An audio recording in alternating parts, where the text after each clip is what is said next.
was born in Saudi Arabia, and my family and I moved to the US when I was 4 years old because two of my siblings were ill. I came here, did kidney dialysis for a number of years, and then I got a kidney transplant.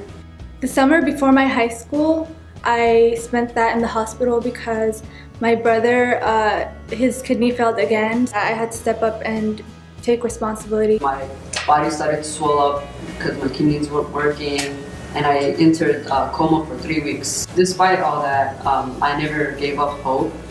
I maintained high honors awards, and I just never felt like it was time for me to quit. Sarah was just a really positive role model because she knew the meaning of hard work and she knew the importance of education. My dad has always told me that I shouldn't bother with my education because there was basically no education for me after high school. He told me that I should just, finish high school and, focus on that I'm going to be a housewife. He just had a good rapport with them. And he had a gift with them. He was able to sit down and really, I think, understand maybe some of their struggles and help them move forward in helping them with their homework. And I assigned him a couple of students where he continuously worked with them and helped them improve their grades. Joined the girls' volleyball team and told him that I had to stay after school for math tutoring. And so he's there telling me that you need math tutoring, you're not smart, you're this, you're that. I had an above average GPA and I took multiple AP courses. I kept pushing myself. I even won the President's Award twice in middle school, and I was, proud of myself, but I was like, I'm not stopping here. Sarah's just an amazing example of someone who doesn't let the obstacles in life define her. I think she chooses to overcome her obstacles and learn from them, and then she uses her struggles as a way to help others. He wants to model the way for others.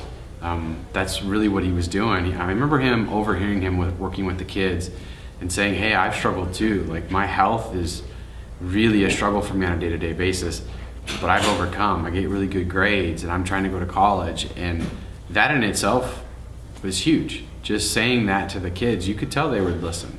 They're exactly who you want working in Brizzy, mentoring our middle school youth, because our middle schoolers, they struggle, they have their challenges. Sometimes they feel like they can't pull themselves out of that.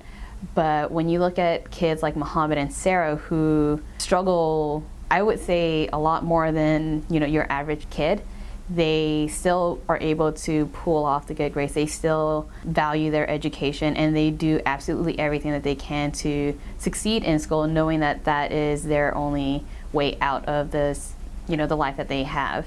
My dad, he was very abusive and controlling. He assaulted my mom, and the cops got involved. My dad has been deported back to my country, and we have no source of income. My mom still doesn't speak English because my dad has kept her in a little, just at home. She wasn't allowed to make friends. She wasn't allowed to go to school to learn English. So right now she's trying to take care of me and my 6 siblings while learning English and looking for a job. I'm undocumented, so that's another thing too. My life is more unpredictable as any other person's life in terms of college.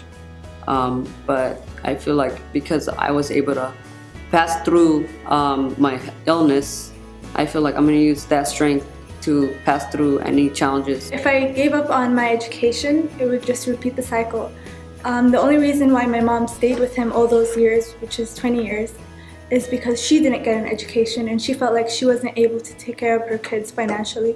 So she felt the need to, follow him and depend on him. I don't want to depend on anyone but myself. Yeah.